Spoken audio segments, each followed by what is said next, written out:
Stream the language.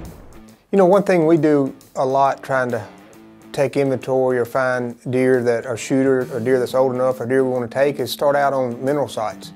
And boy, them deer really start coming to those mineral sites early, and you can kind of figure out an area where a possible shooter is, and he's going to be pretty tight in that area until he strips his velvet, and then typically they won't go far. And that's in the south. If you're out west, it might be different from it might be an alfalfa, then deer really walk a long way going to alfalfa or other kind of soybean fields that might be in the Midwest. So you just have to kind of play your terrain based on where you are. For us, like I said, it's mineral sites. Out west, it could be alfalfa or some kind of ag field.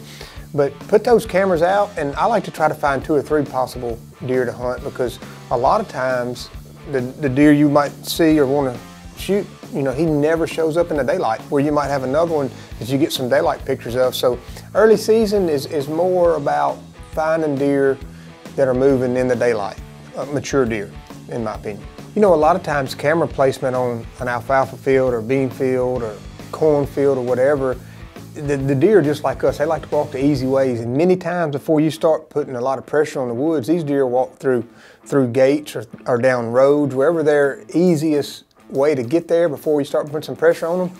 So just find those places. It could be just a really main trail that you got 3 or 4 trails coming down into one, and they're typically those kind of spots are pretty easy to find if you spend a little time walking the edges of these food sources.